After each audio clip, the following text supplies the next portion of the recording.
Okay, here we are now at video number 37. So, are you being born again? And can you see God's kingdom? Have you been suffering through those labor pains? Jehovah's outpoured rage? I think I'll start this video off again with Ezekiel chapter 20. And perhaps we'll find some more things. So here we go. Ezekiel chapter 20, verse 33.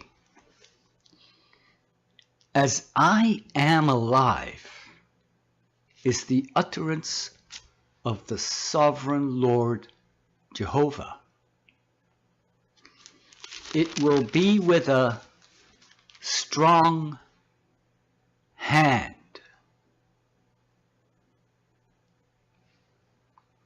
and with a stretched out arm and with outpoured rage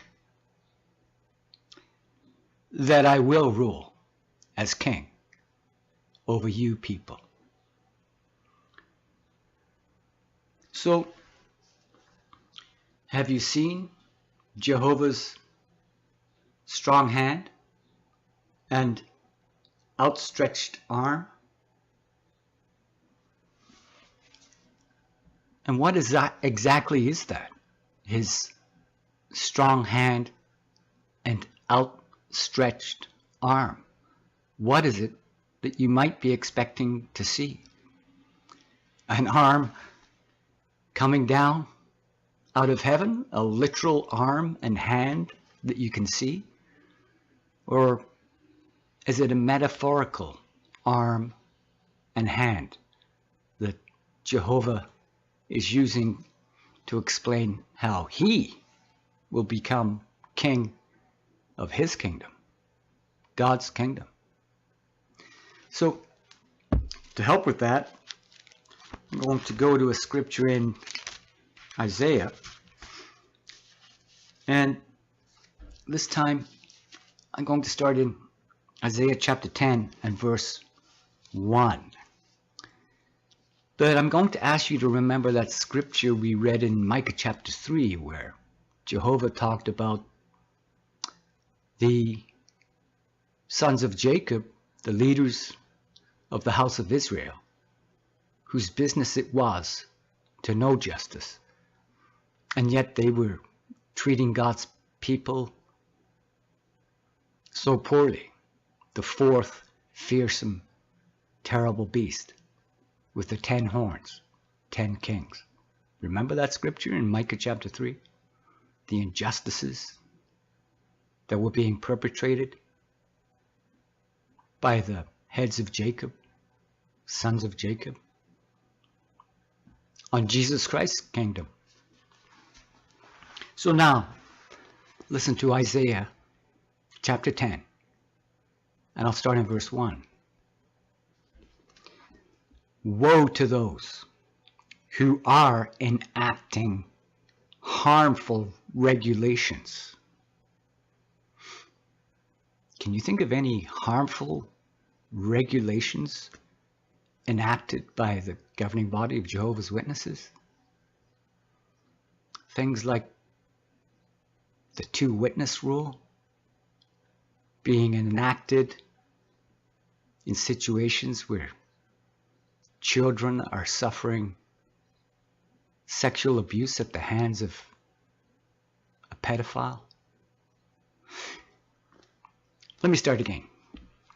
Woe to those who are enacting harmful regulations, and those who constantly writing have written out sheer trouble.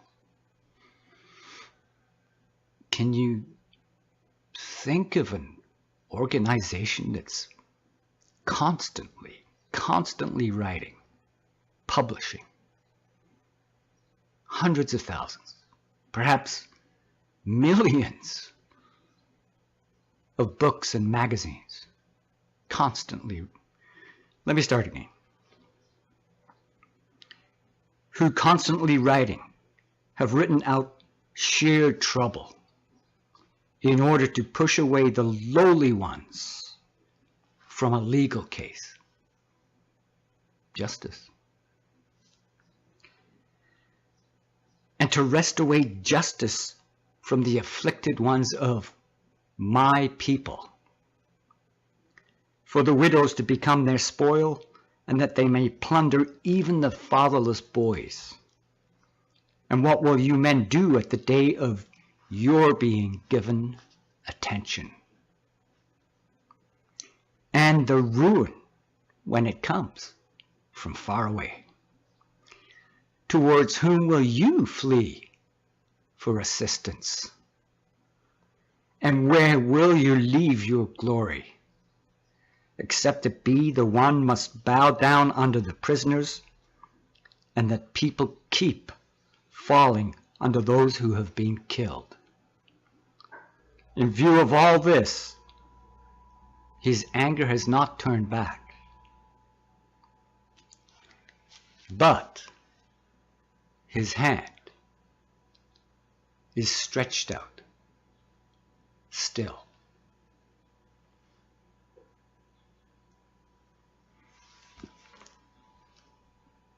So, if Jehovah, even though he's angry and he's outpouring his rage, yet his strong hand is still stretched out, what is it he wants with his strong hand and outstretched arm? So now, to help understand the difference between his stretched out arm and strong hand and his outpoured rage, I'm going to read Malachi chapter 3 again. This is the chapter where it asks if we're putting up with the day of his coming, and it asks the questions, who will be the one standing when he appears, when the Lord comes to his temple in the final part of the days and finds it completely profaned and undermined by a man of lawlessness. So what is it that Jehovah is doing with his strong hand and his outstretched arm? Listen carefully to verse 6 of Malachi chapter 3. For I am Jehovah. I have not changed, and you are sons of Jacob. You have not come to your finish.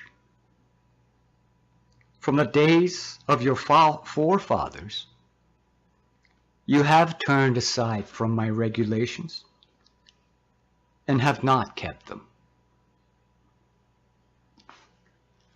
Return to me, and I will return to you. Jehovah of armies has said. So do you see what he's trying to do with his strong hand and outstretched arm? Return to me, and I shall return to you. Jehovah of armies has said. And what is it that he wants to do with his strong hand and outstretched arm? Jehovah intends to produce a special property for himself. People, a remnant that will beautify his name. Later on in the book of Ezekiel chapter 7, we get a really good clue about Jehovah's strong hand. So, is this what you're looking for in order to see his strong hand? I'm going to start in Ezekiel chapter 37. This is the chapter about the valley of the dry bones that come to life. I'm going to start in verse 19.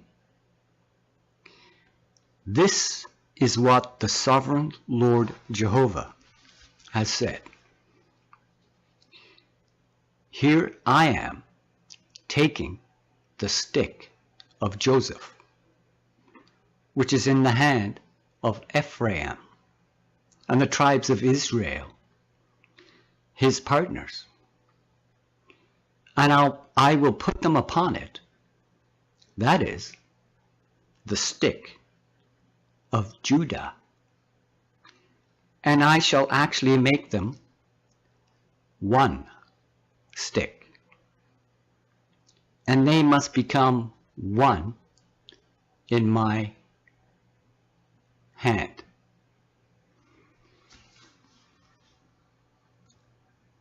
Jehovah's strong hand. So, perhaps you don't think this might have anything to do with his strong hand and outstretched arm and outpoured rage. So I'll continue reading in verse 24, a little further down. And it says there, and my servant David will be king over them. And one shepherd is what they will all come to have. And in my judicial decisions they will walk. And my statutes they will keep, and they will certainly carry them out. And they will actually dwell upon the land that I gave to my servant, to Jacob, in which your forefathers dwelt. And they will actually dwell upon it, they and their sons, and their sons' sons, to time indefinite. And David, my servant, will be their chieftain to time indefinite. The kingdom that's set up, that will last to times indefinite, and crush and put an end to all the other kingdoms. Let me keep going. I'm in verse 26 now. And I will conclude with them a covenant of peace. An indefinitely lasting covenant is what there will come to be with them. And I will place them and multiply them, and place my sanctuary in the midst of them to time indefinite. And my tabernacle will actually prove to be over them. And I shall certainly become their God, and they themselves will become my people.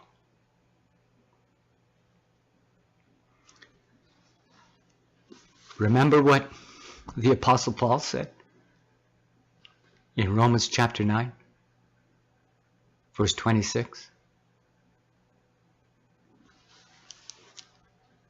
about my people. Those not my people, I will call my people, and her who was not beloved, beloved. And in the place that it was said to them, you are not my people, there they will be called sons of the living God. Name of person is no longer one of Jehovah's Witnesses. You're not my people. And in the place where it was said to them, you are not my people, there they will become sons of the living God. Okay, so now is where you have to listen very carefully. There's something intensely profound here. And so I'll read this part again in Ezekiel chapter 37, because there's a promise in this chapter, chapter 37, that people who have been killed might actually come to life. Listen carefully to this. I'll start in verse 19 again. This is what the sovereign Lord Jehovah has said. Here I am taking the stick of Joseph, which is in the hand of Ephraim, and the tribes of Israel, his partners. And I will put them upon it, that is, the stick of Judah. And I shall actually make them one stick. And they must become one in my hand. Okay, so now I'm going to go back, all the way back, to the book of Genesis and read something else where two becomes one. So I'm in Genesis chapter 2, verse 24. Remember, it said, and they must become one in my hand. Listen carefully to what Moses wrote in the book of Genesis chapter 2 and verse 24. That is why a man will leave his father and mother, and he must stick to his wife, and they must become one flesh. Okay, so now I'll go to verse 19, near the end of the Bible. Sorry, Revelation chapter 19, near the end of the Bible. And listen carefully to what is said in verse 7.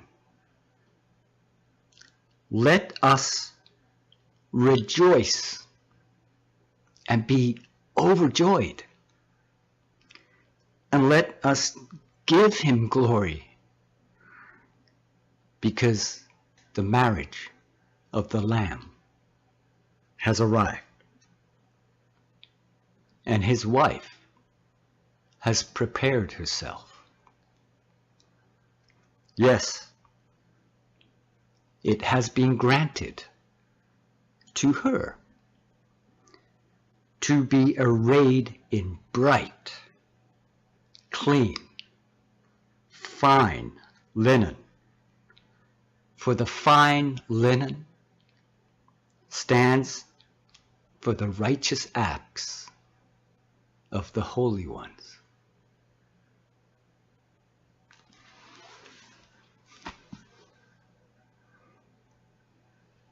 Did that rattle your bones?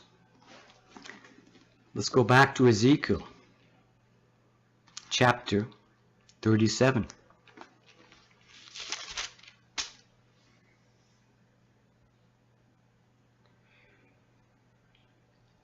And verse 7. And I prophesied, just as I had been commanded, and the sound began to occur as soon as I prophesied. And here there was a rattling. and bones began to approach, bone to its bone.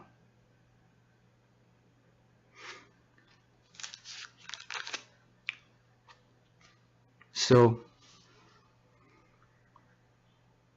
are you beginning to come back to life? To be born again? To kill people? In the valley of the dry bones? In the wilderness? It says, from the four winds come in, O wind, and blow upon these killed people, that they may come to life. And what does it say? In verse 25, and they will actually dwell upon the land that I gave to my servant, to Jacob, in which your forefathers dwelt, and they will actually dwell upon it. They and their sons and their sons' sons, to time indefinite. And David, my servant, will be their chieftain to time indefinite, forever.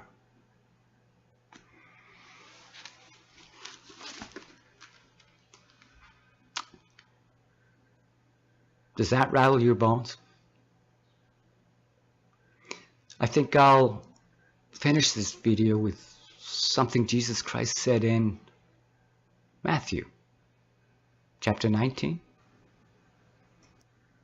Matthew chapter 19, I'll start in verse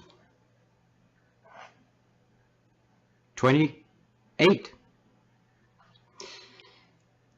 When the Son of Man sits down upon his glorious throne, you who have followed me will also yourselves sit upon 12 thrones, judging the 12 tribes of Israel. And everyone that has left houses, or brothers, or sisters, or father, or mother, or children, or lands, for my sake, for the sake of my name, will receive many times more, and will inherit everlasting life to time indefinite.